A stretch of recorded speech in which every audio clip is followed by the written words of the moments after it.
Good morning, good afternoon, everybody. This is Nick Chalon, the former Chief Software Officer for the Air Force and Space Force. Thanks so much for joining us today in this next episode of In the Nick of Time. This is going to be a fun one, a very different one from the usual episodes we do on tech stuff and boring deep dives on technology. This is going to be a broader subject that's going to pretty much relate to anybody here. So that's going to be very exciting. First, before we get started, wanted to remind you, if you did not already do this, to please register for our mailing list at inthenickofTime.tv.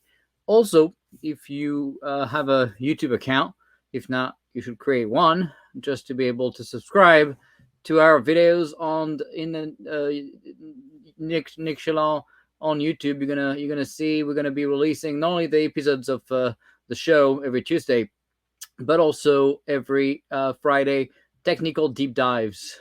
So that's going to go a little bit deeper in the weeds of technology. So for people that like that, and if you missed the last two videos, the one on Kubernetes itself, and then the one on why we believe Kubernetes is a must, even if you think it is overkill for your organization. So go check it out. We'd love to get your feedback as well. All right, so before we get started with this episode, and that's the link if you want to see all these video we just talked about. We also have the top 5 DevSecOps tools for 2022 as well. Before we get started, if you want to share who you're with as well and your name and your company in the comment section, we'll be able to highlight you on the screen. And also, if you have questions, please make sure you start with the Q so we know it's a question, so we can ask our guest today your questions live. All right. One piece of news, if you missed it, unfortunately, my dear friend, and he was a guest on this show a few weeks ago, Preston Dunlap announced yesterday that he's going to be also leaving the Air Force and Space Force to create a space software company. So that's a big loss, again, for the department. He kind of raised awareness again yesterday in his exit note. If you missed it, go check out his post on LinkedIn, where he released a 6-7 page guidance, document for the department to keep moving forward and making sure we don't lose the momentum we're seeing, to remove some of the complacency and keep pushing that fight against China. So go check it out. Pretty exciting stuff that he published, and a lot of great feedback already being received on the LinkedIn post. I'll be also posting the link to his post on LinkedIn as well. So stay tuned for that if you want to get a deep dive on what Preston has done in the last 3 years, which is probably the largest achievement I've seen really for the DoD. And he just released also his guidance letter. So I'm gonna put this now on the chat. So if you want to check that out, it's right here. I'm gonna highlight that also on the screen so you can get to see it right here. So check that out. That's a big loss for the department, unfortunately. All right, so now I'm gonna bring our guest today on the screen. Welcome, Reid. Thanks so much for joining us today. So excited to have you. First, before we let you give you the chance to tell us a little bit about yourself, I'm going to try to do it some justice, although I'm not going to be as good as you. But Reid Novotny is currently a member of the Maryland General Assembly and a colonel in the Maryland Air National Guard. I don't know how you get to do all this stuff. I don't know if you ever sleep, but that's pretty cool. Obviously, you're dedicated to serving. One can tell. You want to make Maryland a better place to live, work, and retire. You retired from the Air Force, in fact, 1,600 days before you were eligible. So that's always interesting. That's going to be part of some of the questions we're going to be asking you as to why that makes sense, and what kind of benefits you end up seeing, and kind of what was your plan there as well. Of course, you volunteer a lot with your daughter's school. You serve in the National Guard, specializing in cyber, which is pretty rare. We'll be talking about how difficult it's been for you to kind of explain to the rest of your colleagues what cyber is about, and what kind of misunderstanding or what kind of lack of understanding in general of cyber you're facing every day, and how to avoid kind of bloated cyber laws that could effectively become potentially detrimental to the outcomes we're targeting here. Also, you served as the Chief of Staff of the Air Force, both for General Bender and also Bill Marion. So right before Lauren took the CIO's job, so that's going to be pretty cool to get some of your kind of feedback on what's going on, and also maybe tell us a little bit of what you've seen in the building for so many years, and maybe what kind of lessons learned you end up seeing there. So for people that want to follow you, of course, you're on LinkedIn. Who is not? And you got your Twitter handle here. And if anyone is wants to make a difference and wants to volunteer for your state Senate campaign, they can go on read4md.com/volunteer and do that. With that, I love to bring you in and really first let us get a better understanding of your kind of unique journey here. That's not often we have a guest like you on the show, so we're pretty excited. Well, Nick, I really appreciate you allowing me to come onto your show and spend some time with you and the rest of your audience, of course. I do have a slightly different story than most. A lot of people, especially that grew up in the time of pre-September 11th, joined the military either for 4 years, 6 years. Once you got past about 6 or 8 years, most people end up retiring. I always say to people that I didn't join the military to retire, I joined to serve. So my path actually ended up leading me a couple of times through the Pentagon, but the last time I was there, I had served for 15 years, 4 months, 3 days. Not that I was counting the entire time because I enjoyed every time, but when you leave, they actually print on your paperwork as you leave that you have that much time in service. And when I left there, I really had made that choice to just leap, right? So that's some of the things we're going to talk about, and just leap into doing commercial work and also being an elected official and also working at a company and those kind of things. My time through the Air Force, though, I think was unique in the sense that I really, as you can imagine, wanted to be a political science major. But when you apply for a scholarship in the Air Force in the 90s, they didn't really need a lot of political science majors, as you can imagine. So they gave me a computer science degree. And I went through George Washington University, got an undergrad and graduate degree, joined the Air Force, as served in a multitude of locations, just ended up being, just right place, right time. Starting really with down at Barksdale when we were standing up the AFNOS, which was the consolidation, moved up to DISA. I was the aide de camp to someone your audience will probably know, Harry Radigi, whose son, Chad Radigi, is a one-star. Ended up getting married there, which is awesome. The best highlight of that tour, going out to be a flight commander in Hickam, which is awesome. Coming back to the Pentagon, it's great. Comm Squadron Commander out at Misawa, awesome. Back to the Pentagon again. So I really flip-flopped between out in the in the real Air Force and then back at the Pentagon every other tour, it seemed like. And that brought me up to living in Maryland. And once we got here, our daughter was 4 years old and had lived in 3 houses in the first 4 years of her life. And we really just tried to settle down and then figure out what life meant after that. So that's kind of me in a nutshell. As I traveled the Air Force and traveled the world and started my family and started doing some other professional work. One regret I have, leaving the Air Force, of course, is helping the great airmen and war fighters, but also not spending more time, on the real Air Force that you just called. Of course, with COVID, it was tough, right? 2 of my 3 years with COVID were kind of limited in travel, and so that kind of was a bummer because I had a lot of trips, scheduled. I also know the kind of disruption, we create when we travel, and so I didn't want to go places just for the heck of traveling, which a lot of people seem to love and love to spend some of that good taxpayer money, right? But at the same time, if you do things in vacuums and you're not kind of tracking the problems you see on the ground, that's a problem too. So that, I had obviously great access to people via LinkedIn and different modern way of communication, but it just doesn't replace what you can see on site. You're exactly right. And I actually was thinking back about my career, getting ready for talking with you today. And when I was out at Hickam, you'll appreciate this because this is old school software development from the field kind of conversation. In 2000, so I came in around 2000, but mid 2006, 2007, 2008, about 2008 is when we started this software program. And it was to replace the folders, like the literal folders that we were moving around our EPRs, OPRs, and decorations, all of our performance reports.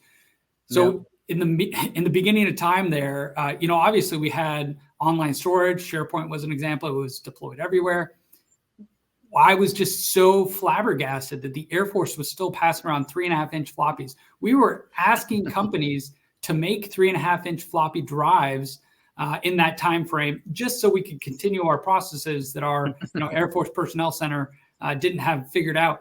But that's really what actually made me excited about the Air Force. Is as a young captain, I worked with some other software developers, and we transformed what AFPC was doing from the field, and we actually made an online EPR and OPR routing system that was replaced by VPC, which is what they currently use. But it was used in the Air Force for 7 years. All the MAGCOMs used it, and it was developed in the field and just picked up by people throughout the time. And it was one of those experiences where a dedicated group of people in the field could actually make a difference. And I know you were a champion of finding those ideas out in the Air Force and actually bringing them up and making them real. Yeah, it's so tough, right? Because you have so many people coming up with great ideas, and unfortunately, they just have nowhere to go. There's a few, Spot Tank and different things that were created over the years, but it's a pretty small set of programs or applications being selected, and so you see a lot of them either being maintained by one or two airmen, and then you also see the other side of this, which was also a little bit scary, right? There's always two sides to the coin, right? Where you had a lot of people doing the same thing in vacuums, and that was also a problem for me because we want to have the best of breed, and we want to have a cohesive implementation if you want to get proper data and proper visibility, on what's going on. And you would see sometimes, unfortunately, because of lack of enterprise services, you would see airmen having to create things, at the wing level or whatever, and then they would not be able to kind of share across teams. And so that's another side of kind of the issue is how do you create a system that enables first to sustain and maintain the great ideas, but also like making sure people know they exist and know they don't have to reinvent the wheel. That costs obviously some money, but also it's a lot of cyber risk. It's a lot of issue when it comes to tracking data. And, we do a very poor job. I actually had a great call last week with a company that got selected for cyber. And, they got a cyber phase 2, and they built this amazing AIML based application to track, the training and performance of the pilots. Right. And so for me, just at my 70 hour of training of, becoming a private pilot myself with my little plane, of course, not as fast as the airman jet fighter pilots, but still pretty tough. I'm gonna. You've got 70 more hours than I do, so keep going, please. It's probably the hardest thing I had to learn. Honestly, it's way more than I thought. But anyway, I saw this app, right, funded by a Cyber Phase 2, and ACC has been pushing it, and it's just awesome. I mean, it's something I would actually use on the commercial side. The sales director made a comment that just gave me anxiety. He said, I said, why don't we promote it? Why don't we push it across not only the Air Force, but also like outside of the Air Force as well, maybe on the commercial side. I mean, people want to get better at flying, and they were tracking like metrics of approaches and landings and keeping altitude and all these different things, right?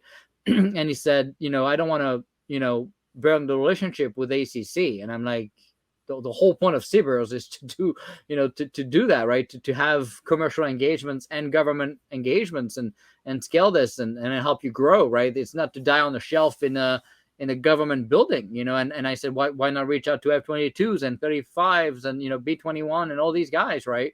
And they were just very concerned, like, what is ACC gonna say, right? And I'm like, well, I'm not saying burn the bridge, right? But I don't see why ACC will not be happy to see their investment spreading across the Air Force on other jet fighters and different things. So it's just scary sometimes to see like the valley of death is created at multiple angles. I mean, when I saw the resignation of Preston, he kind of did a pretty good job, explaining kind of what we could be doing to stop that valley of death of transition, right? But there is a piece that's self-inflicted that we don't talk a lot about, whether it's ego-driven or just incompetence or just fear of failing or fear of people's reaction. It's and that's just tough to see a company, right, that's built an amazing capability, honestly, with a few people, maybe 2 or 3 people at first, and now maybe 6, and honestly, that's probably the most advanced tangible application I've seen, using AI and ML capabilities, and just to see the fear of when I said, let's just blast it on my LinkedIn. I said, let's do a video, right, of this app and show people, right, they're gonna love it. And he was like, I don't know, I don't know if we should do this, and it's just like that's why cyber were created to do, and so anyway, yeah, sorry for the tangent, but it's interesting. I really think you're describing a systematic problem with the DoD or the Air Force in general, in the sense that people do have a lot of fear of change. You described, getting the authoritative data and moving forward and those kind of things. It is, there are so many systematic problems. One of them is the fact that you need a champion. Preston Dunlap, yourself, Lauren Nossenberger, they're all champions of change and moving forward. The problem is we have a lot of these officers too that are champions of change that move every 2 to 3 years. Yeah. So you have this great idea, this person, he or she comes in to ACC or wherever they're going, or the Pentagon, and they're like, we need to change this. So it takes them 6-8 months to really figure out where the bathroom is. Then they find out this great program, this great idea. Then they beat the crap out of it, right? And they move hard. They get people to say yes. They get it funded. And then they concentrate on the last 6 months of their PCS cycle on how they're moving to their next job. So the combination of having steady civilians who are going to move the ball forward, as the few that I mentioned, but also some of the officers and senior enlisted people, it does not set up the Air Force for success, in my opinion, to moving out on an idea and actually seeing it to fruition through that valley of death that you're talking about. And the Air Force we're just not set up in the right way to be a successful company, as you describe it, within the Air Force, to make change and actually make long-lasting change. And one of the things that always had bothered me about being on active duty too is that there was always a bigger program that was about to be replaced that was going to take the place of what you're talking about. And I know this probably eats you up inside, in the sense that we do these massive programs, and we're getting better at it in the Air Force, but we do these massive programs to fix it all. But that fix it all program just never comes out of the drawing board. Basically, it gets defunded after a while. And I faced that when I was working on the personnel EPRs and OPR routing that I was working on. Is there was Dimers or one of these programs that was multiple billions of dollars supposed to fix it all. And I kept on going to the personnel people and I said, okay, when is it coming out? And they said, next year. I was like, I will be the first person to shut down my system next year when it comes out. Guess what? That program never came out. It just never came out. We spent billions of dollars.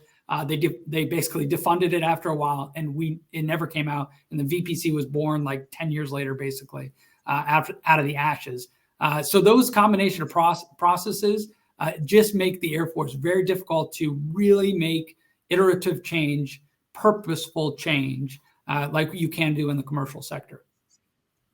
Yeah, you said so many interesting things here, right? The first piece was, hey, we're funding these massive programs often bloated, right? And they have a tough time even, delivering any tangible value after a few weeks, months, years, and many times end up dying on the shelf. The issue is often because it's bloated and there is not a real understanding of DevSecOps and how to deliver incremental capabilities in production, in the hands of the warfighter to be able to see what's happening. On the other side, also, you mentioned, the fact that, that we rotate people so quickly. It's very interesting, right? Because there's almost like also two sides to that coin. I argue often that, we're stuck in the DoD bubble and we have people staying their entire career in that DoD bubble, not knowing what's going on the commercial side. And I argue that many of these guys, if you were to send them 2 weeks at SpaceX, their head would explode looking at the velocity and speed of SpaceX, right? At the same time, like you said, the same people end up rotating too fast, and you have this kind of untold, rule of like, oh, we're just going to wait him out or her out, and then, keep doing more of the same. And it's just a matter of playing time, so that's very common too, right? So, and then you have the third piece, which is, hey, we're putting people, very well intentioned and, often based on ranks and achieving different things, like becoming a material leader or a senior material leader, and putting them in charge of programs where they have zero background in the technology or zero experience really getting this kind of stuff done. You put someone in charge of cloud that's never even ran a cloud in their basement, let alone the most complex, multi-domain, multi-classification level cloud for 4 million, people. Very difficult, to begin with, even if you have experience, right? But almost impossible if you don't, right? And then we can blame those guys, right? They're doing their best, right? They're being told that effectively all it takes is managing people, where the fact is, if you look on the commercial side, right, the most successful organizations often have a visionary behind it. You look at Elon Musk, you look at Bezos, you look at all these people. Often there's this guy behind it, kind of pushing this kind of incredible vision that everybody thinks, often they're just crazy, right? It's never going to happen. But then they start delivering things, slowly but surely, taking risks. The fact that DARPA is so afraid of failing and kind of shutting down every time there is one missile that went wrong or launch that went wrong, and they're going to do a 1-year investigation on what happened of a report. Meanwhile, China did 200 launches of hypersonic missiles, right? And the U.S. has done 9. That's a pretty concerning thing, right? So anyway, let's dig into a little bit of your, we talk about your journey, very intriguing, obviously. And, the first piece I wanted to go over with you was the cyber kind of push you're doing. I've been pushing, kind of trying to educate Congress. I've been to many meetings and many engagements, both at the House and the Senate, both with staffers and congressmen and senators, trying to explain a little bit what cyber is about. Sometimes it's a quite funny and interesting engagement. Sometimes it's actually interesting how some people you wouldn't expect, even older, sometimes understand more than I thought. So how tough has it been for you, right? When you're looking at some of the engagements you're doing now, trying to push some of these laws, how tough has it been for you to explain really what cyber is to some of these elected officials? Yeah, it's very interesting, and I thoroughly enjoy doing this. And I say that in the sense that as a young officer, we started off. I started off, and most officers back in the day were communications officers. So our generic job was I was lieutenant. I ran around. I talked to some tech sergeant who actually knew what they were doing, and then I would talk to my colonel and say, "This is what's wrong with the network." So that go between that, explaining it to, I don't want to say a lay person, but a person who has no idea what's going on, is really been the entirety of my cyber career. When I joined, of course, we were not very technical, as in the new lieutenants now are hands-on keyboard type of people. So when I got down to Annapolis, there's plenty of lawyers, plenty of small business owners, plenty of people who are retired, and several professions out there. Very, very little, if zero, people who have any type of experience with cybersecurity, computers in general, more than just turning on an iPad. But I get those questions too. So some of my colleagues ask me those questions. But I found this out the first legislative session when I was down there. And there are a couple of types of bills that no matter what, they get bipartisan, 100% support. The first one is, elderly people, right? Anything to do with a retiree, giving them a tax break, making life easier, those kind of things, gets 100% support. And you know why? Because they vote. The next one, which is awesome, is veterans, right? Nobody on either side of the aisle wants to be seen as being anti-veteran. So any veteran bill that came up, it was 100% support. Nobody said anything. Hey, this is great. Third category, pets. I think this is random, but again, who wants to be the person who votes against little fluffy cat, little fluffy dog? It's ridiculous, right? So you got those three, which are awesome. But the last category that I saw was cybersecurity. And the reason why people didn't vote against cybersecurity was the fact that they had no idea what they were talking about. They had no idea what they were voting on, but they knew they wanted to be part of the future, part of the, what are we doing in Maryland, for example, on cybersecurity? We know we want some of that goodness, as I voted for cybersecurity and I made you as a Marylander better in cyberspace because I voted for this bill. So we can peel back the onion and say, okay, well, that's great. I'm glad we have that kind of support for cybersecurity laws, but are the laws that we are pushing through the right type of laws? And that's really this year when I came through, there were 3 big laws, and we can get as in deep as you want. But the first one I looked at, this was just, it was the easiest thing in my mind. I put forth 2 amendments, and one of the amendments literally said it just wanted to change one word in how we funded things. So this is a funding bill, and it said you can buy anything in the state of Maryland at the state and local level through this funding source if it is hardware, software, a device, or a firewall. And so I'm thinking to myself, okay, hardware, software, device, hardware, software, device. Well, first of all, it doesn't say anything about like as a service. So, I mean, I won't even get into that with these legislators. They're not going to understand. Let's just see if they'll take an amendment on the floor to get rid of the word firewall. And the reason why I did that was the fact that firewall indicates that, first of all, I mean, we can get into a zero trust argument and you'll probably blow my socks off, but I'm sure your audience understands firewalls are, the best of 1980s. It didn't say a next generation firewall. It just said firewalls. Firewalls came out in the 80s. They're still used today, all those kind of things. But why are we calling out a firewall in our cybersecurity law of 2022? What I got back on the floor in the debate was, you got to trust the experts. So I'll pause there for a second. So if you can explain to me and the audience what the difference between a hardware, software, a device, or a firewall is, maybe I could have used your argument against or with to shed some light. What might you have said differently? Yeah, I mean, it's certainly, that's kind of the issue you see a lot, right? I actually also, created policies and things in the department, and you always have someone high enough to take it and kind of tweak it enough to create a disastrous policy, right? Like I created the cloud native access point, the continuous ATO, right? So you can release multiple times a day. And the DoD CISO took it and be like, well, we're going to do these continuous ATO things, but I'm only going to be the only one approving them. So he created a massive bottleneck, in terms of who can approve what, right? And so you see the kind of the same with everything, right? They're trying to do cyber law. Firewalls is probably the only term they even remotely understand. It's definitely obsolete. Zero trust is completely moving away from parameter and all that kind of concept. So pushing a law, in 2022, talking about firewalls is literally pushing the wrong things. And, that's where, it's so important to be flexible enough, but not too much. It is a balance, right? Because you don't want to let people do, and potentially get different kind of benefits, buying the wrong things or doing the wrong things with the wrong outcome in mind, so it's, I get it, right? They want to try to bound it, but they just, this is so bad, right? I mean, there's just no way to even defend their logic here.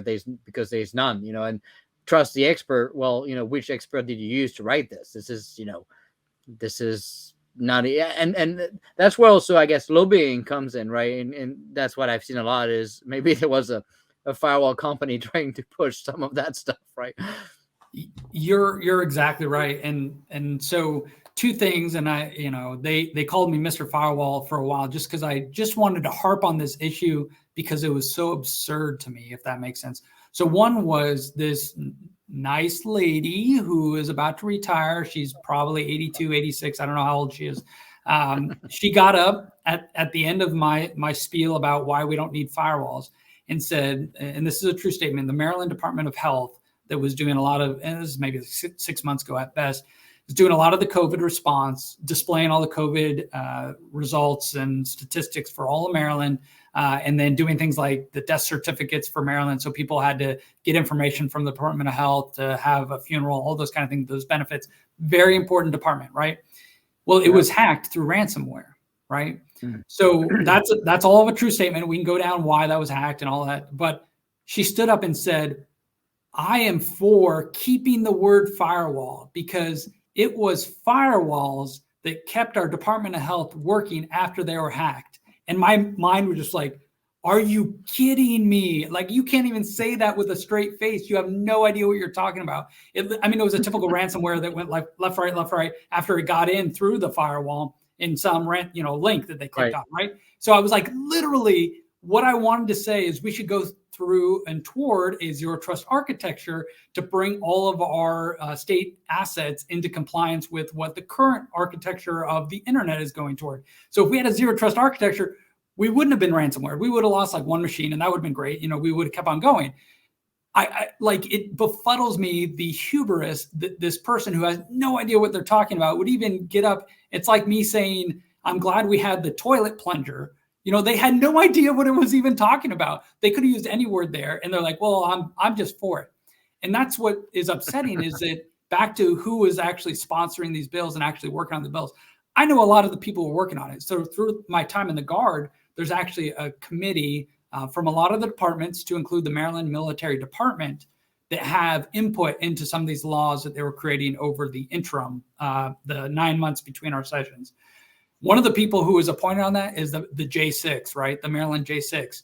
That was me when my previous job. So I was Colonel Novotny giving input to this committee for 2 years as I was the J6 for the state of Maryland, giving input to this. So again, when this member of the opposite party, doesn't matter. I mean, I'm sure both parties play these games. The opposite party said, we need to trust the experts. I stood up and I said, well, okay, I am the expert. My name is, I was on this committee as Colonel Novotny giving input, but now that I have a different letter after my name and my title here, you're not going to take my opinion. So this is literally putting politics over cybersecurity people or cybersecurity welfare of the people of Maryland. And I was beyond frustrated, as you can tell with my animation, but it's the not willing to learn. That's the biggest thing. So we can explain cybersecurity to a 10-year-old, my daughter's 10, but you have to be willing to learn if you're in a position of that power and take different inputs from people like myself. It's interesting because I offered actually to do some briefings to a lot of people in Congress. Only a very few, maybe a handful, said yes. Most people offering to do briefings are trying to sell them stuff, right? That's how this works. With me, I have nothing to sell. So you will think, hey, this is great. We're going to actually have an unbiased, push of, well, maybe it's biased on my opinion, but at least not biased based on money or, people trying to buy me out. And so you would think they would have jumped right to the occasion of like, I wanted to do a brief on AI/ML, right? I wanted to do a brief on zero trust and actually explain what it is and why it matters, and kind of explain it to an audience, that's not technical and really explain the one-on-one, basic things so they actually can take that and learn and grow, right? But only maybe, 4 or 5 offices were okay doing it. And even that, it was often like, 30 minutes with the actual senator or congressman, and then the rest with the staffers, which is fine, right? But, and then they go on committees and have to make pretty important decisions, and you would think important things like this is going to determine the future of the U.S. for the next, years to come. They would spend a little bit more time. You're exactly right. And, this is actually what I found was that they were actually listening, and I will qualify who they are. So I'm in the House of Delegates. I'm on one side of the chamber. The Senate's the other side, right? So this is how does a bill become a law conversation. Everyone knows it has to be passed by the House and the Senate and signed by the executive, by the governor. So when I'm giving all my speeches, I'm tearing into these things like, why do we have this? Why do we have that?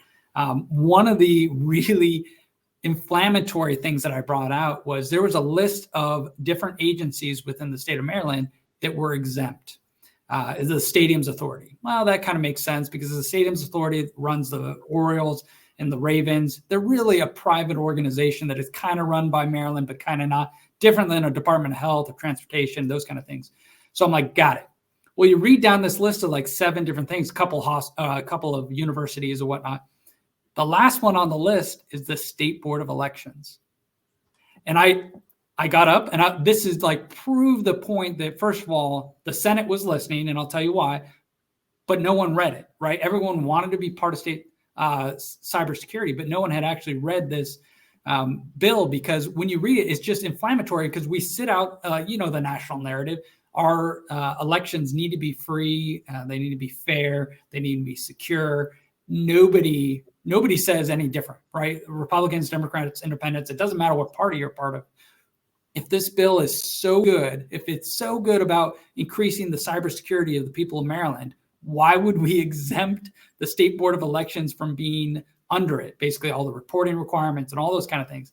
So I say all this on the House floor. They take none of my amendments, right? So I get all my amendments shot down because I happen to be in the minority party of the two parties we have in Maryland. But the Senate was listening. So the Senate stripped out almost everything I said. So when it went over to the committee on the Senate side, they actually made all these changes. And I was happy about that, right? There at no point was I trying to make a political point, to the sense that, I have this folder, right? I printed out all my notes. I actually sent this to the person defending the bill.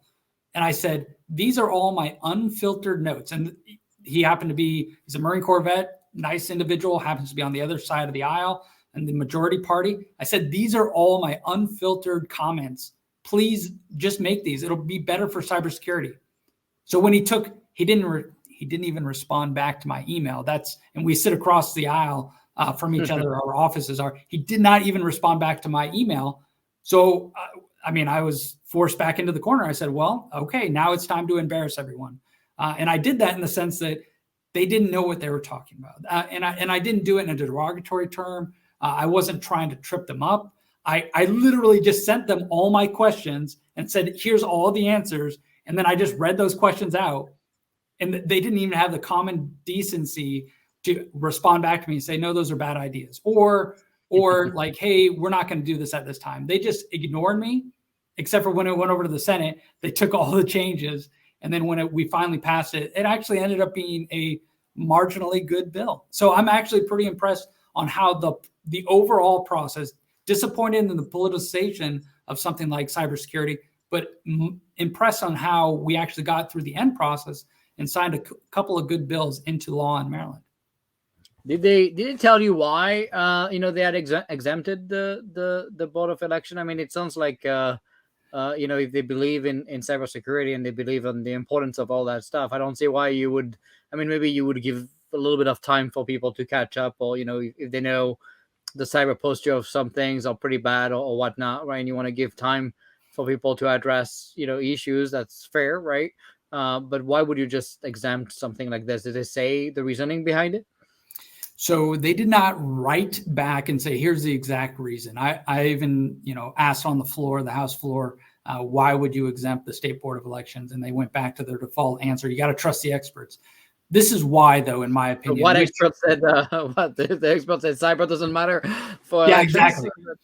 Cyber doesn't matter in State Board of Elections. Obviously they have traditional IT networks that support all the registration and the actual vote tallying and all those kind of things. It's it's a standalone machine that's not. Last time I looked into it, they keep saying it's not connected, but I can tell you, I was at DHS and I audited a lot of election systems, and I've seen Windows 7 running. I've seen Windows 7 running, and I've seen it connected more than it was supposed to be. So you're exactly right. And so to answer your first question, then get into the Windows 7 thing. The first question is, so our State Board of Elections, and I think this is similar in most states, is such a separate entity. They are not. They're under the executive branch on paper, at least, but they don't report to the governor. Oh, I see. The person can't be fired. So it's more of a legal issue where they're not reporting. Which kind of makes sense. That kind of makes sense. So it does. So it does in that sense. But back to your Windows 7 thing, it's so embarrassing that, and it's back to the Air Force too, and the large DoD. We have to run an approved version of an election security software, not the most. The least risk, least vulnerable version. So when I was doing some work with them, 100%, I saw that it was running a Windows 7 operating system where Windows 10 had been out for like 3 years. But that was the approved version of operating system for not the least vulnerable, which is how big DoD organizations and big government organizations run things, which just is so infuriating. Yeah, it used to fly right back then, and with the velocity of cyber and IT, it's just not something we can do anymore. And I think people are gonna have a pretty hard awakening. You look at the number of release of 0 days and critical CVEs. It's just the pace is just not. You don't have the luxury of time anymore. I guess you used to get away with it for longer, right? So there's a question before. Usually we don't take questions before the end of the show, but halfway of the show, I guess. But this question is really kind of based on what you were talking about. So I'm gonna give it a shot first, and then let you kind of add whatever you want to add to that.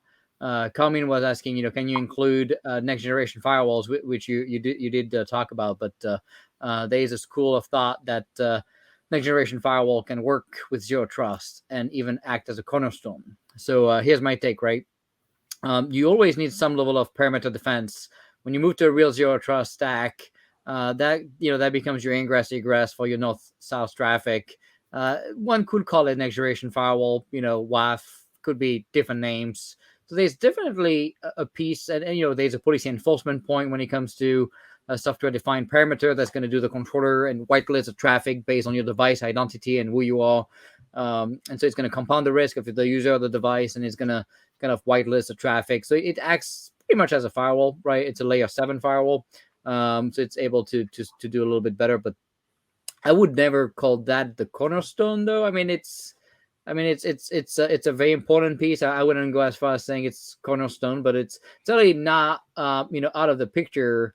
It's just a different kind. Often, what people used to call next generation firewall before zero trust came out, where kind of the evolution of the normal firewall that became a little bit more aware of the layer 7 stuff, and it's still very much like this kind of monolithic construct with a move to Kubernetes and containers and all this stuff. We're moving to sidecar containers and things that are more decoupled, and you have a Envoy as a reverse proxy that runs as an ingress proxy, and all these kind of things. It's very flexible. So my fear is, if you use the term next generation firewall, that's going to go more towards the middle, still legacy fire. I mean, I guess it's less legacy, but it's still legacy firewalls versus the modern stuff we do with the policy enforcement point. So I would actually call it a PEP, policy enforcement point, or a controller gateway for SDP gateway, SDP controller.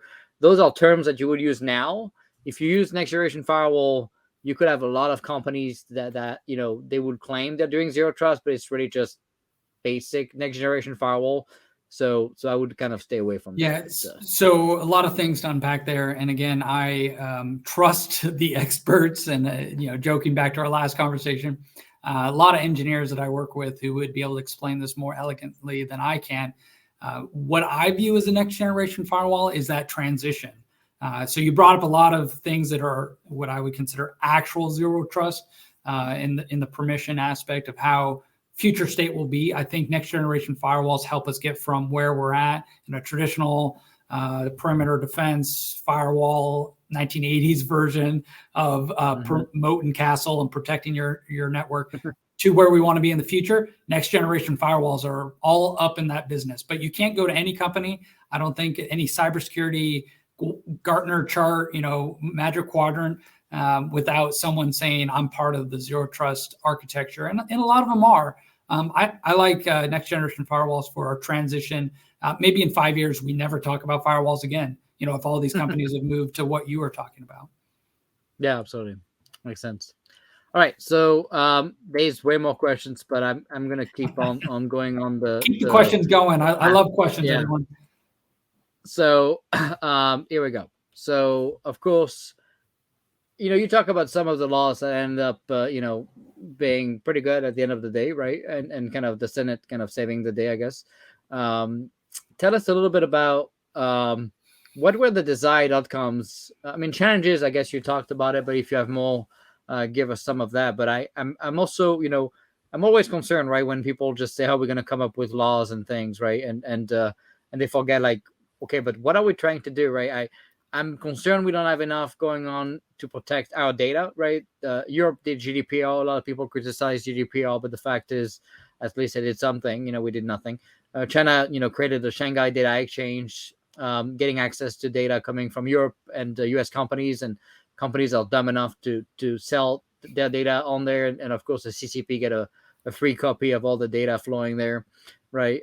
So they're pretty smart, right? China is not waiting for us to figure it out. So what would you say were the key objectives of these laws? So you mentioned a couple of countries, right? Russia, China, in Europe as an area that have done something, right, to move forward in cybersecurity. I like to say this because I think it's very true. What makes America great actually makes us less secure in cybersecurity. And to break that down is that we have companies here that run our infrastructure, right? We have local city, county governments. We have all these state and federal agencies. But our federalist society, our federal constitutional government actually allows for dissension in all aspects all the way down the road. So you had mentioned CISA and DHS before. They put out great products for local government if you choose to use them. There's no imperative that you must.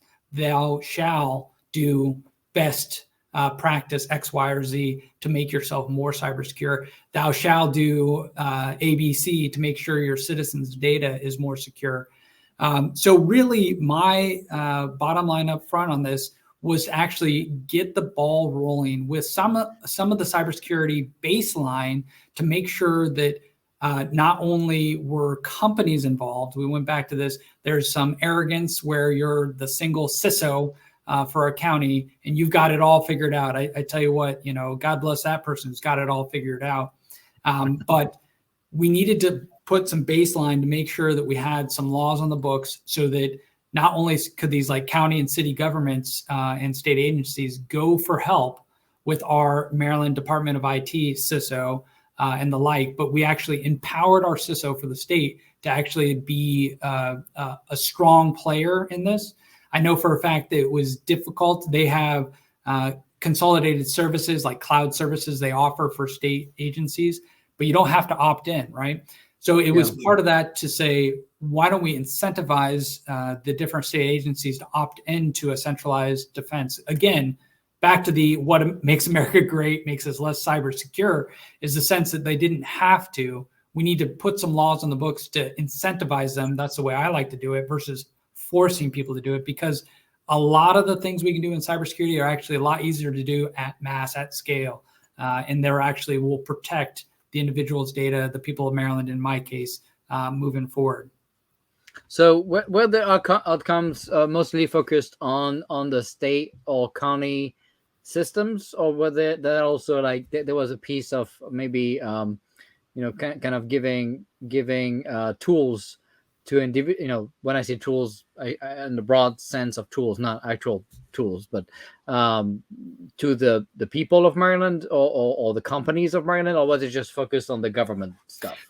So this was all government based. So I put this in one of my speeches, and I was very depressed. So we missed an opportunity to do anything parochial to some of your viewers as a Maryland first policy. There's a lot of great cybersecurity companies around the U.S. and around the world, but we didn't take the opportunity as a Maryland state legislature to say things like in our procurement law, we could have said, you have to look in Maryland first before you go outside. I bring that up because Baltimore City schools, probably about a year ago, were hacked. And this was during virtual time, during COVID.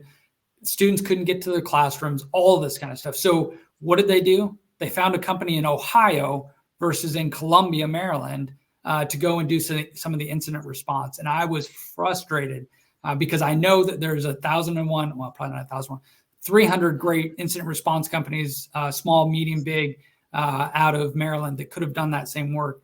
So I was frustrated with that.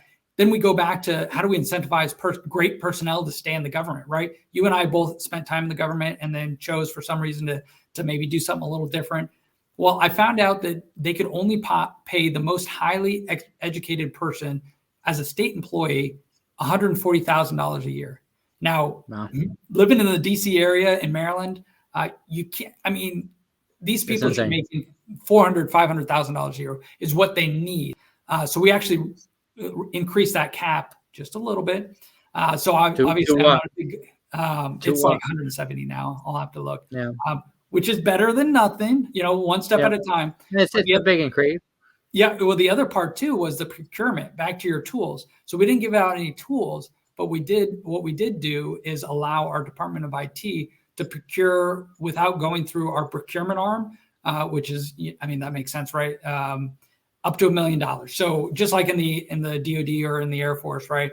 The CIO doesn't do procurement, it's the acquisitions team, right? So just like at the state level, we have an acquisitions organization. So we actually gave, which I think this is great, the authority to spend $1 million on cybersecurity to the Department of IT without having to do that extra insights. Because what would happen is they would set up a contract, then it would get delayed again, and then it would disintegrate, right? The small business would back away or whatever it would do. But that cap used to be at like $200,000. And what can you buy for the state of Maryland for like any marginally sized? I mean, we have 6 million people in the state of Maryland. What can you buy to help any large-ish organization under $1 million in cybersecurity? I think it's very small, if that makes sense. So I was happy about this. You could buy paper checklists. Paper checklists. Well, we could do that. We could do that. Pens. Well, some pens, yeah. We could, you could do your ATO on a paper chain instead of the automated way. So So okay, so that didn't address at all, I guess, any of my other concerns when it comes to the requirement for companies in a state to disclose and report that they've been breached, how quickly they have to do it, what kind of, impact that has on PII or PHI data, right? And so do you know how much I can answer that one. Yeah. So this bill specifically, again, it goes back to it's only state governments, right? It is difficult for us, and I say difficult, like the will of the people, the will of the legislature is difficult for us to regulate like an actual private company. So that gets a ton of pushback. With that being said, there actually is some reporting at least. I mean, they don't have to. They could have some level of reporting, right? Correct. So this is good in the sense that it sets the foundation, but there is a breach notification period, which is I think 3 days after you notify, or after you realize there's a breach. You actually have to, and this at a state agency level, has to notify up to the CISO. And it's funny because not the people. Is that public? So it is public quarterly, basically. So they have to give a report quarterly and yearly to say what they've done. But again, so two aspects. One is the reports themselves. I was concerned about this because the way that they were describing the reports, they were really saying, if you haven't done your vulnerability assessments in an agency, you have to tell us, right?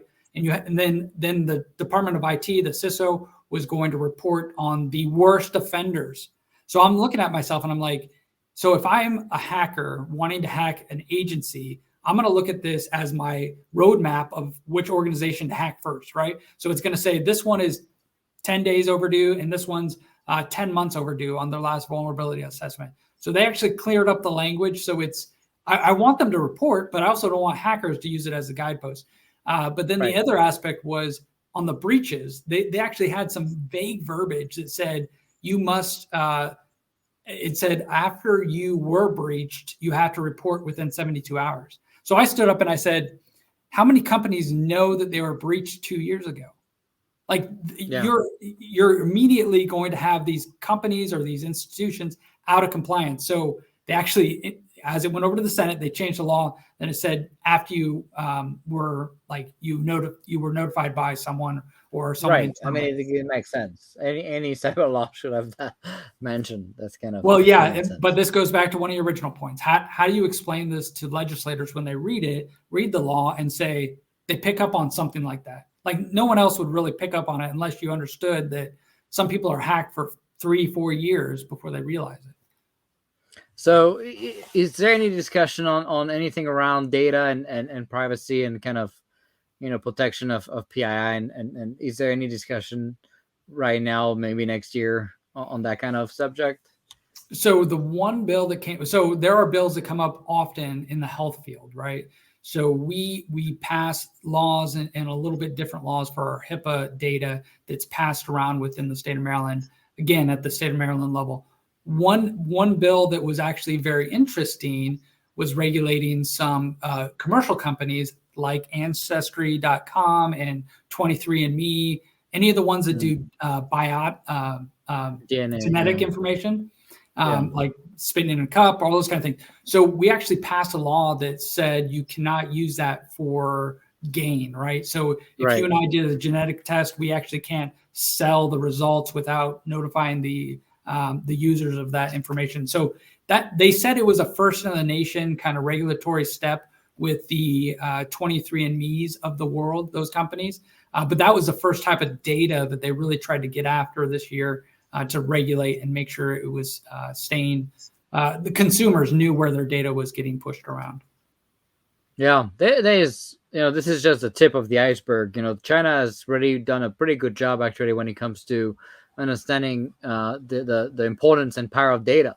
First, it's going to enable your digital transformation, but it's also going to help you, train your AI/ML models to automate a lot of this decision-making process. And they're doing a massive investment. The Shanghai Data Exchange is actually pretty small. It pisses me off because we should have been the one doing it first. But the fact that the Department of State and Department of Commerce here has literally zero clue about any of this stuff is pretty concerning, because they're already up and running and already gathering terabyte a day of data, and companies are stupid enough to go sell there and know very well that the data is flowing to the CCP. That's pretty disappointing. So hopefully one day we're gonna catch up there. All right, so let's see. So interestingly enough, right, you were the chief of staff, right, of in your Pentagon, your second, I guess, to at the Pentagon, right, where you were the chief of staff for Joel Bender and for Bill Marion, as an SCS. At the time, it wasn't called CIO because I think Bill was deputy CIO. I don't know about Joel Bender. That was way before me. So it wasn't even like, I think the Ender was CIO, which pretty makes no sense whatsoever. I don't know who came up with that nonsense, but we fixed that pretty much now with Lawrence being now the CIO, although, it's still, I think, not, fully on paper, but at least she's called the CIO now, officially and unofficially, I guess. But so what did you see in that office in terms of challenges, but also like, what did you learn, kind of looking at that kind of, CIO shop? A lot of people say, we staff it or think of it as a policy governance shop. And that's obviously, for me, I thought that was a mistake, because you don't see CIOs on the commercial side not being empowered to execute their vision and run their shop and really be accountable and responsible for the entire IT enterprise delivery of capabilities. So tell us a little bit about your time, in the CIO shop. Yeah, so you're exactly right. The Air Force CIO does not own all of the information technology throughout the Air Force. There are so many decision makers. And it was frustrating working for General Bender at that point. And I sat in his office many a times, and basically the stance was, even as a 3-star, the CIO of the Air Force, the A6 of the Air Force, there were so many GS-13s, 14s, 04s, 05s, 06s down in the chain that can say no to him. And it wasn't necessarily about saying no to him based on his rank, but based on what was best for the Air Force. If it was a policy or maybe consuming some service that was brought up to the very top of the Air Force to make some cloud first policy or whatever it could be. But that was so frustrating. One thing, General Bender and Mr. Marion still good mentors and friends to this day, both amazing leaders. General Bender, I don't know if this came out very often, but I was a lieutenant colonel I had probably too much rank to even meet with him the vast majority of the time. He would have his O3s and O4s that were on staff come in and talk to him. O3s, captains and majors. At the end of the day, they would have bourbon whiskey sessions at the end of the day that I participated in every once in a while. But that was just to talk about, like, what are you seeing in the halls of the Pentagon that are just so frustrated that are not going to get up to the lieutenant general level, right? The 3-star level. He would take the input of those people and then force it back down on his 1-stars and his colonels and say, you got to fix this. So he was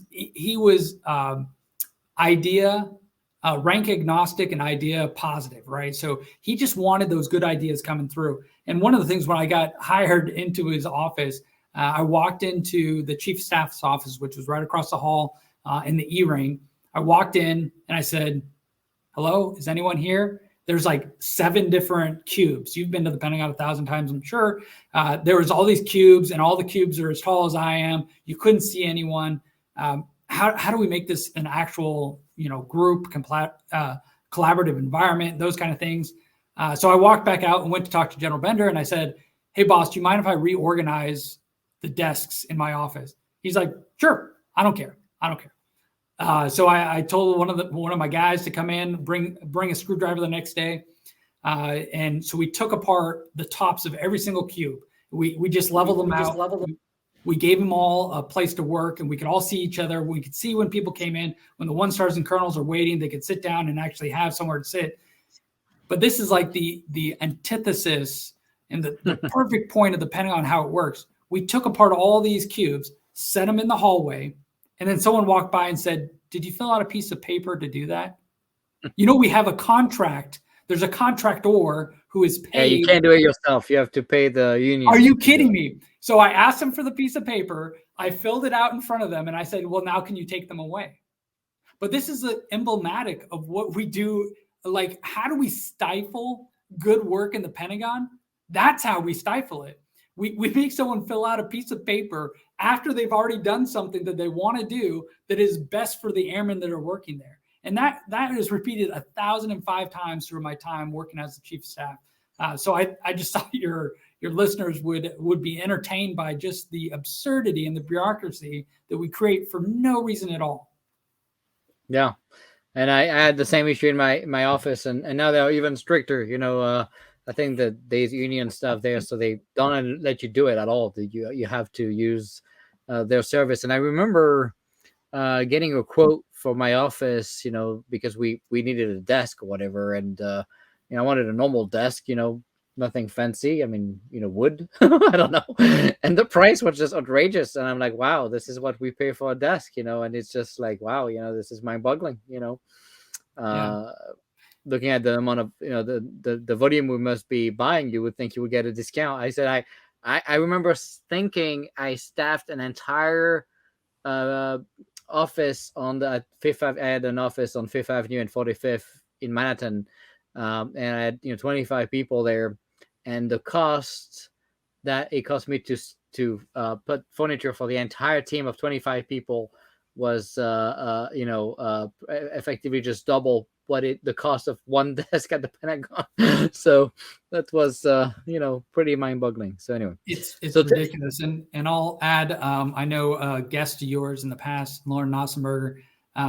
It was one of my last tasks to actually get her hired. So General Bender came to me and he said, we're going to hire someone from industry, and we're going to hire them as a highly qualified executive, HQE, right? HQE. So when I was the chief of staff, I just don't take no for an answer, right? So I go, okay, boss, I agree. Whatever you just said, I'm going to figure out how to do it. He said, you can do it because General Bender's a pilot. He's like, we can hire these people. We can hire them off the street, basically, and they can come in and advise us. So I went up to our personnel, our A1 of the time, my peer over there, and I said, how do you hire an HQE? And they said, HQEs are only used for 4-star pilots to go to red flag to be paid for their advice. And I said, not the right answer. Show me the regulation. So I read the regulation. It says, you don't have to be a pilot. Nothing. And they said, well, we've never hired. Exactly. We've never hired an HQE who was a cyber person, right? And I was like, okay, great. we're gonna Great. we're gonna be the first, right? And this gets back to my frustration. General Bender had this great applicant, someone in industry. I don't remember the individual's name at this point. They came in, went through the process. It took so long, they backed out of the process. So Lauren had applied also. And General Bender was like, I love Lauren. She's great. Let's see. And finally, it was 6-8 months later, we couldn't get this first person hired. We ended up contacting her. She was all in. And you know her. She's all in about helping the Air Force, doing the right thing, all those kind of things. So we're like, great. So I ran back over to the A1 and I said, I am leaving the Air Force. General Bender will not sign my paperwork to join the National Guard unless you get this person hired. Pointing my finger in their chest, and they said, "Okay, we'll figure it out."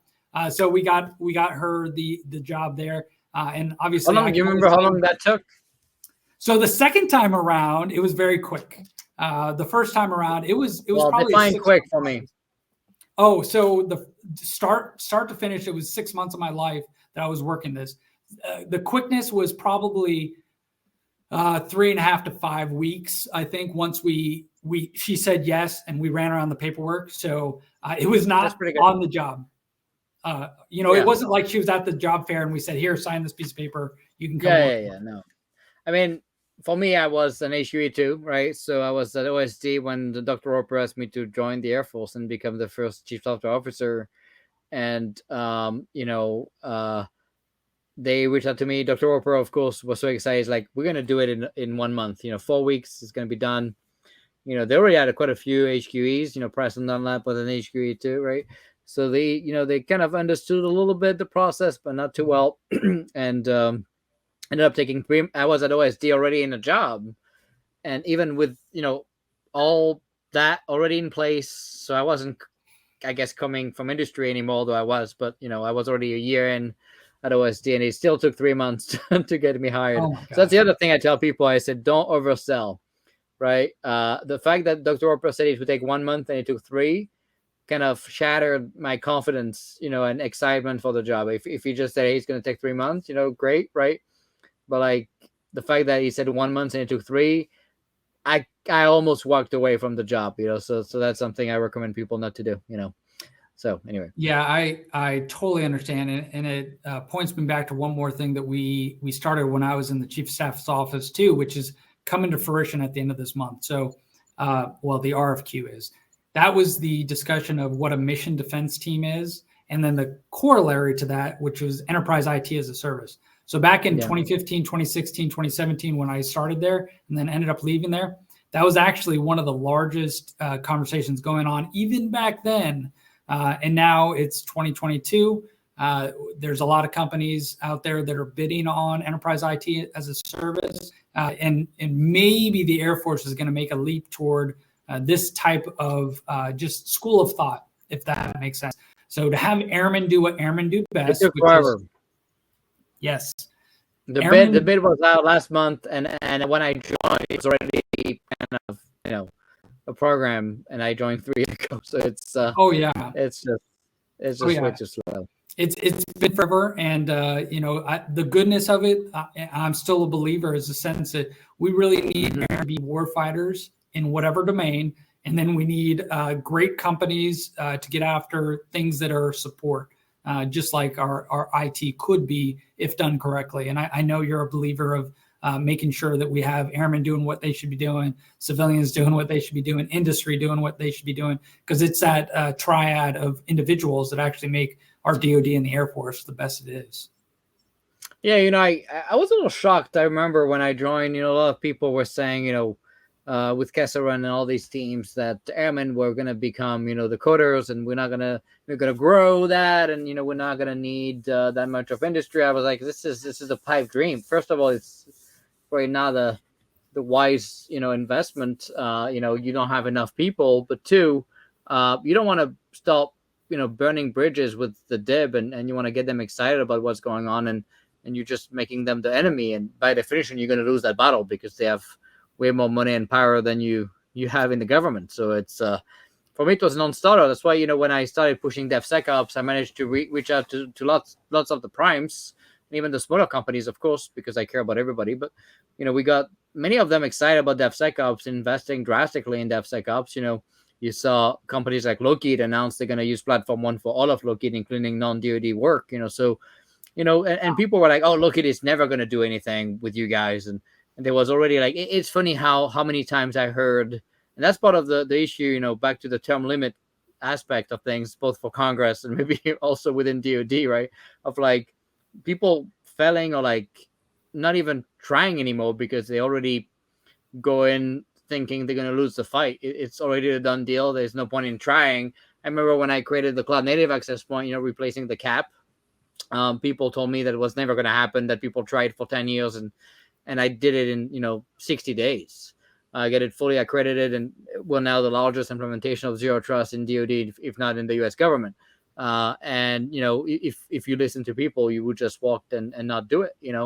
So that's why I think you need a lot of fresh air and fresh people, and have a healthy rotation of people going back to industry and back here, right? So Nick, you're exactly right in the sense that too. And first of all, big fan of the cap and how hopefully companies going after the ITAS will use that. Hopefully, it's better than JRSS stack and all those kind of things. It's not going to be difficult. The bar is very low. The bar is very low. And trust me, I worked at DISA. I understand their role in life, but the reason why we have the JRSS stack the way it is, in my opinion, is that we put out a requirement for this, and then you buy, a capability that can do this much, but you're only using this much of the capability because of where our procurement laws are written. And you're stuck in time. It was not that bad when it did it. The issue is stuck in time. It is stuck in time. And what you're doing, it's getting to the whole point of our entire conversation. It took someone determined enough to try an idea that was revolutionary at the time, but people kept on saying it's not going to work. But what has changed is, first of all, you and your emphasis on it. But then second of all was the fact that times have changed, right? The technology is different. The environment's different. We have different people in leadership. We have different authorities that have moved in the last decade. So there is and different levels of risks too that people were willing to take on a project like that. And just, it frustrates me so much. Again, going to, one of the reasons why I left active duty is it frustrates me when people would just say, no, I tried that before. It didn't work. Things change every day. It's like the HQE stuff, right? It's funny how many times people don't use tools that are given to them by Congress or whatever, right? But and they just read things that are not there. They interpret things. They choose to see it in one angle, just like the HQE example where you say, "Oh, that's supposed to be for pilot things," and it's nowhere mentioned whatsoever, right?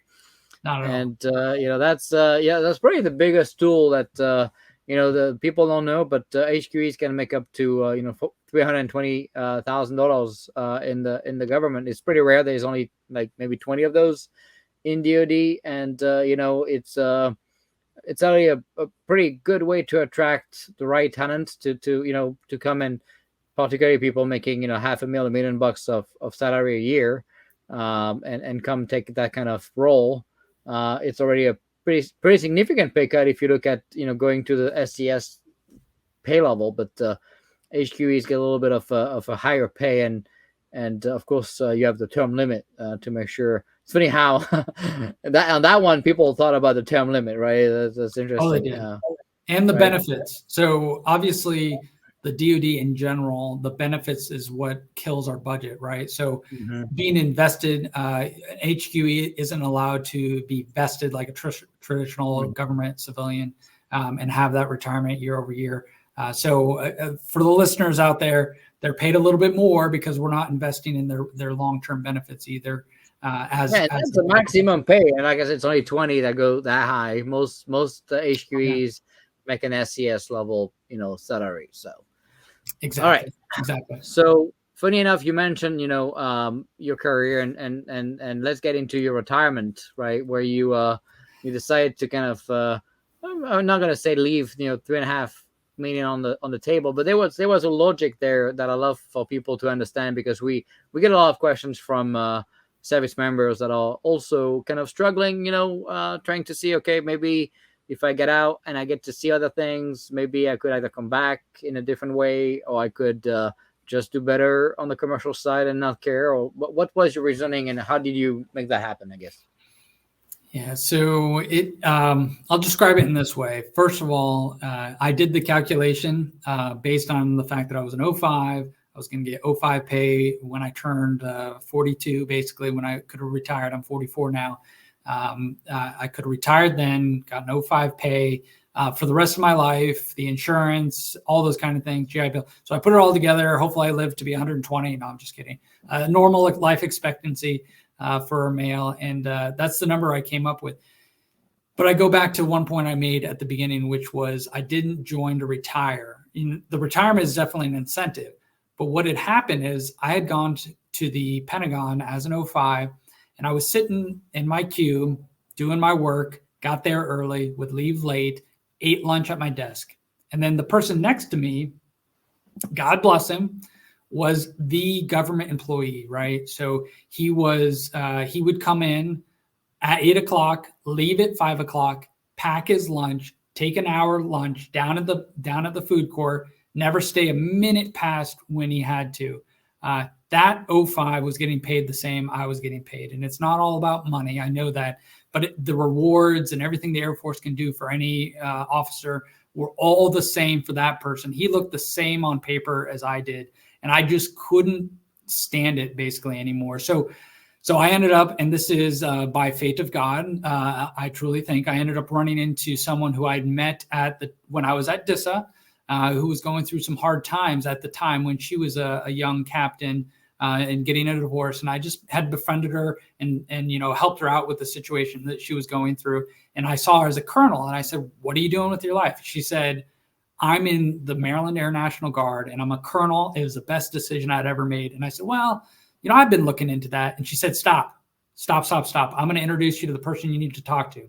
So I met this person who is now my boss yet again. I met this person at Fort Meade, and she just looked at me and she's like, "Well, I'm late to a meeting.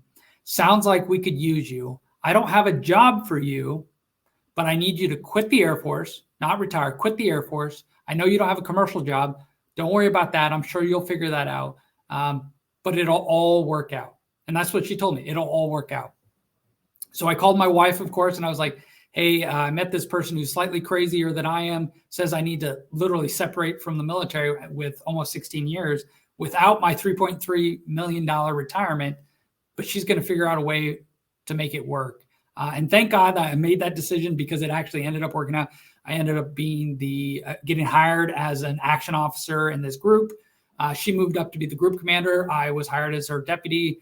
So I was a deputy group commander, went off, as I described before, to be the J6 for the state of Maryland, got promoted to 06, which is excellent.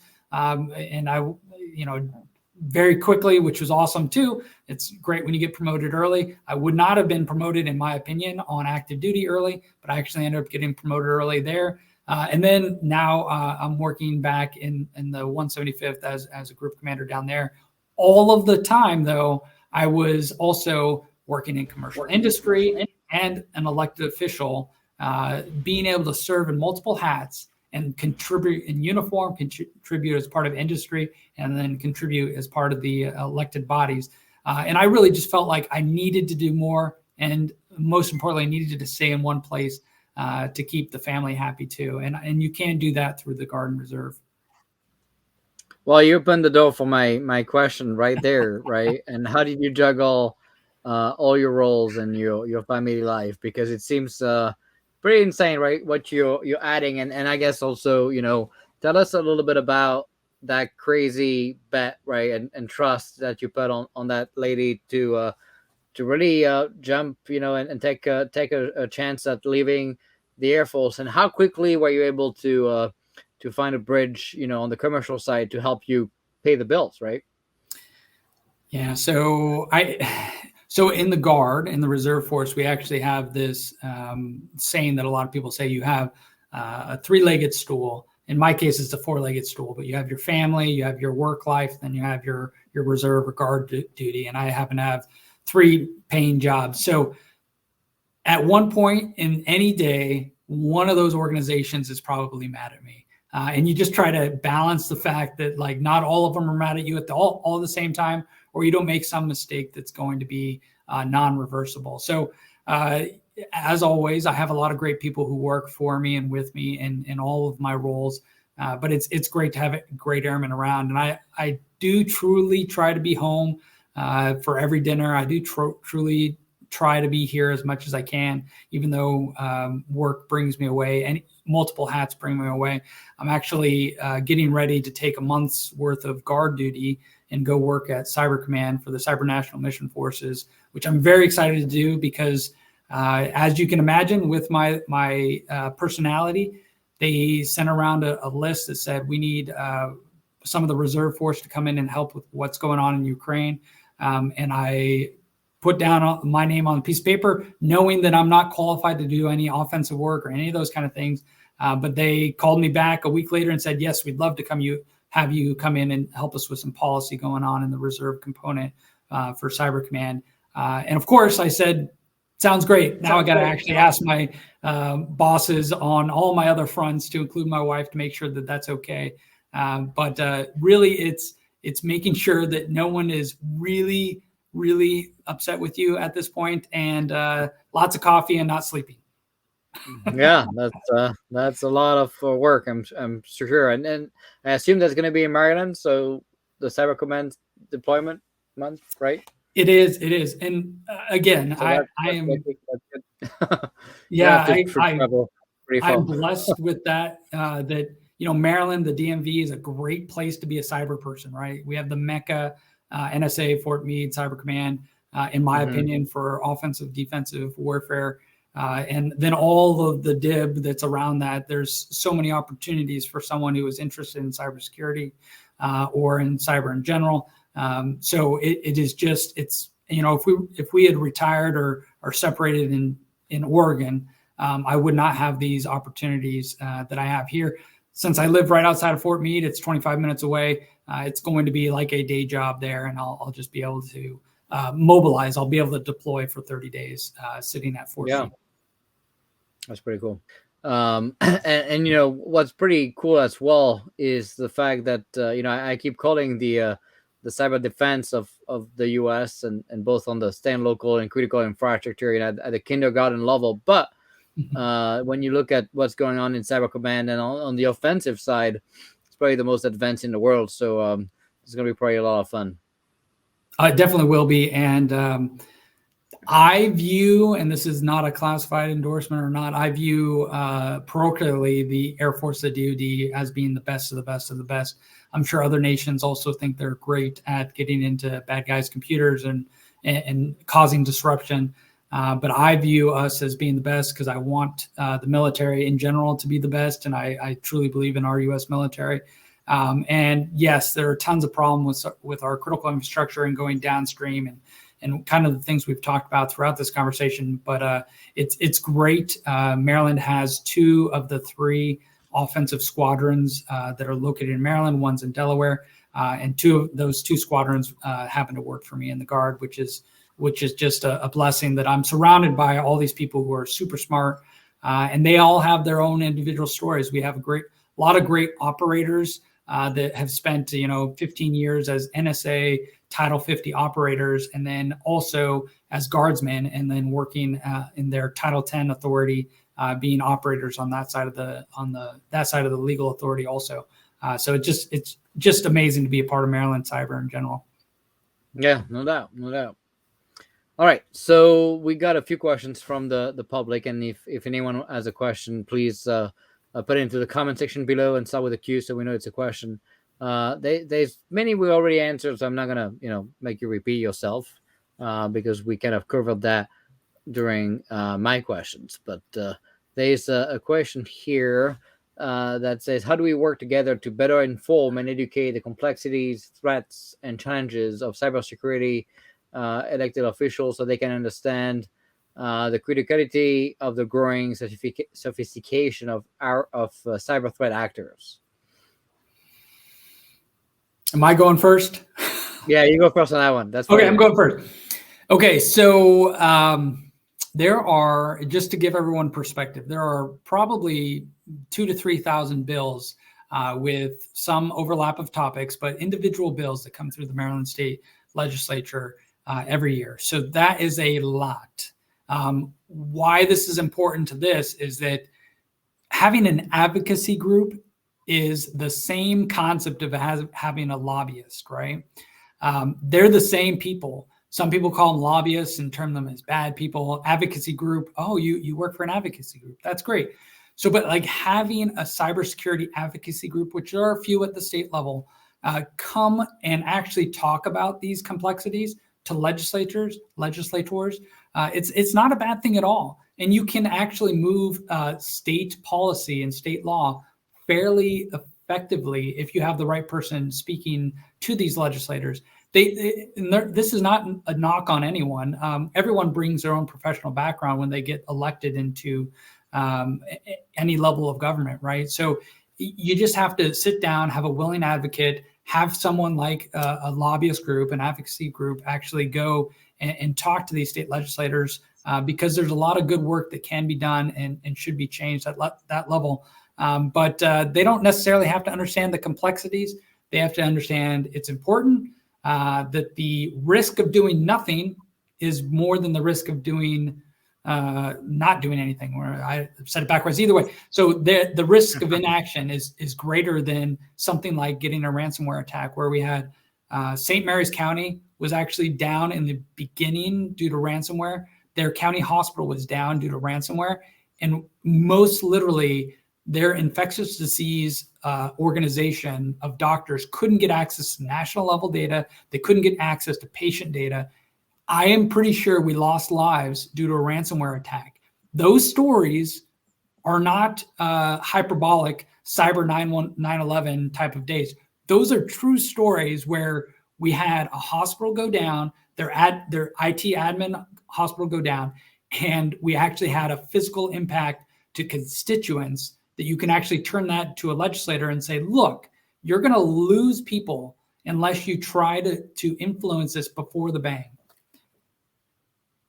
Yeah, and that's why I'm a little surprised, right, that there's no more kind of eagerness of being proactive, particularly when it comes to healthcare and some of the critical infrastructure side. What I've seen at DHS when I assessed a lot of the power, water, nuclear, or pretty much every kind of critical infrastructure companies providing services to state and local government was so mind-boggling and so basic in terms of cyber capability, and they have a lack of talent. They're getting more and more money, but I've yet to see much improvement. I don't know where the money is going and how that's tracked, with FEMA grants and many other kind of avenues through CISA as well. So it's it's kind of scary to see many use cases where you've seen also in Florida, where they malicious actors got after the water and managed to change the composition of the water and potentially would have killed people if the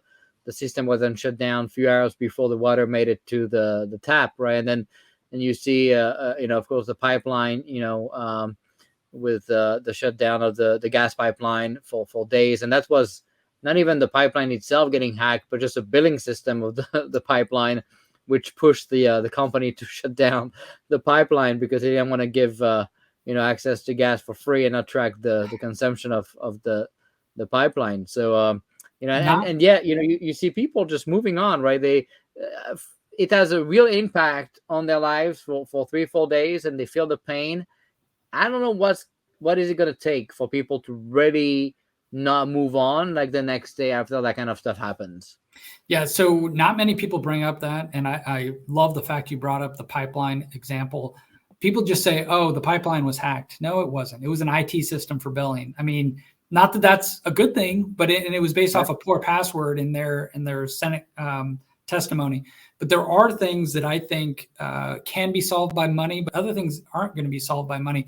It seems like the government, because we have a lack of understanding, the government in writ large, and elected officials writ large, have a lack of understanding that they just literally want to set up funding mechanisms. Well, good money after bad is still bad money. So we have to do this smarter. And I'll give you this one example that I love to use with the National Guard. So the National Guard, in general, there is a tornado or a flood, and you'll see members of the National Guard in their Humvees going out, saving the dog, saving a family, doing that kind of stuff. Literally filling up sandbags, right? They're like digging out, filling up sandbags, right? Well, in cybersecurity, because our laws have not quite caught up yet, in a cyber airman can't actually fill up a sandbag. And this is why they have to be on state active duty, not Title 32, which is like the Stafford Act, the Emergency Response Act. When we deployed 3,000 soldiers and airmen to the Maryland for Maryland COVID response under the Stafford Act, paid by the federal government, we had 10 people on state active duty doing cyber work because we couldn't touch a keyboard.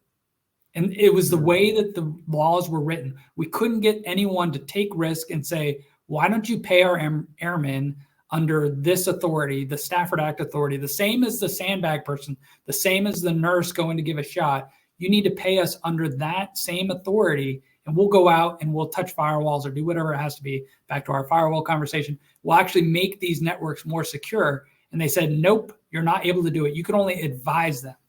In a Title 32 capacity, you can only advise them. And we said, well, that's ridiculous. So that means if you pay a person under Title 32, you can go to the river and then point at them and say, pick up that shovel, put the sand in the sandbag, but I'm not going to do it for you. I was I talked to our FEMA director out of Pennsylvania. It went up the chain. My 2-star was involved. I just couldn't move the bubble on that. Things have changed a little bit since then, but I made such a stink to say, just change the policy. It wasn't even a law. It was a policy interpretation of the Stafford Act more than it was a problem with the law at that point. Is that a Maryland thing, or is that a federal? Yeah. Federal. It's amazing. So I assume that impacts, and I'm not sure how many people even understood that problem, but I'm sure you're not the only one. So that's pretty scary. It is for sure. It is for sure. Well, so let's see. I'm looking at the questions, a lot of the stuff we answered. Wanted to also give you the opportunity before I tell the group here what the next shows are going to be about. But wanted to give you the opportunity maybe to share a little bit about the state Senate campaign and a little bit of a closing argument, and then I'll take the final words just to point them out to the next episode.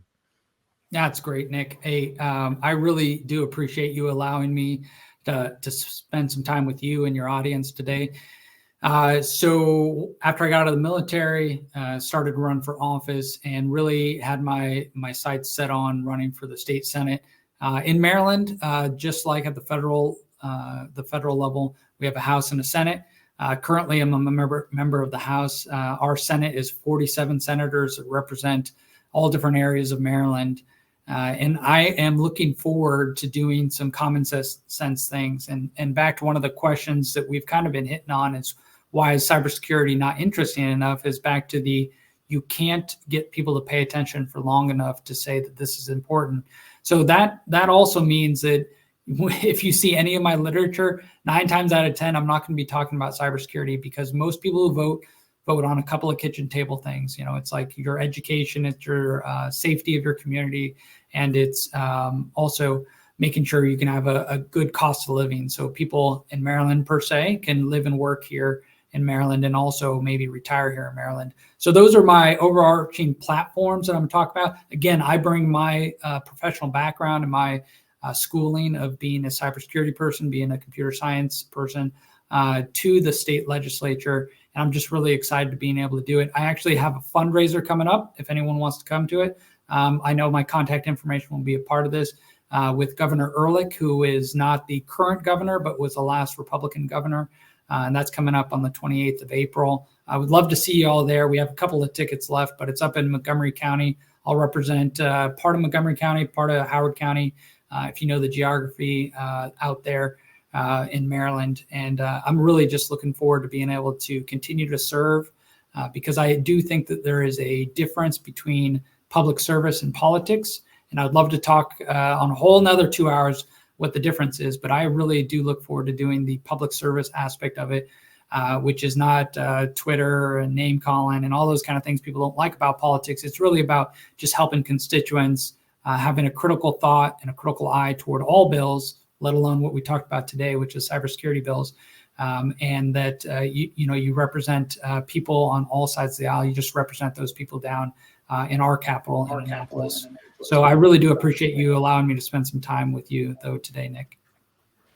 Well, I can tell that a lot of people that live in Maryland must feel much better after meeting you and hearing about you. I can tell you, looking at some of the representation we're getting across the actual U.S. Congress is pretty disastrous, both in terms of the age of some of these people that have no clue what's going on in the world, and the fact that people are just incompetent and complacent, and kind of the lobbying and the people getting bought left and right is pretty despicable. So we're very grateful. I don't live in Maryland, but I'm in Virginia. But regardless, very, very thankful first for you to join the show, but also for service, not only for the nation and the state of Maryland, and was very excited to be able to help you for your state campaign. And hopefully people are going to be smart enough to see when they're sitting on a pile of gold, although you never know, but I hope that's going to be the case. In the meantime, for people that want to know the next episodes, next week we're going to have Stuart Sheeler, who left the Marines in a pretty noisy statement like I did, and he's going to join the show to share a little bit of his journey and what he's going to be doing next. So it's going to be a pretty interesting episode for sure. Assuming everything pan out, there's a lot of moving parts when it comes to what's going on right now. So hopefully everything's going to go well, and he's going to be here on Tuesday, 1 p.m. Next episode after that will also be a great friend of mine, Zach Butcher, who is one of the founders of Istio, the Service Mesh. When he was at Google, now works for T-Rate. We're going to talk about what a Service Mesh is, the work he's been doing with NIST on different applications, including Service Mesh, but also next generation access control, which are the two kind of critical components of Zero Trust. So Zach will be on the show on Tuesday, the 3rd of May at 1 p.m. That's going to be pretty exciting. And we have a lot of great guests lined up, trying to bring technical and non-technical episodes. Love to, if you guys have any kind of recommendation in terms of who should be on the show, shoot us know on LinkedIn. We were pretty booked until I think June, but that's always great. But if you have people you think would be awesome for the show with maybe different angles, I don't want to repeat more the same subject. So we're trying to come up with different angles. So always thankful of you guys taking the time on your Tuesdays to join us. And again, Reid, thanks so much for joining us, and we'll see you in the next episode. Thank you. Thanks, Nick.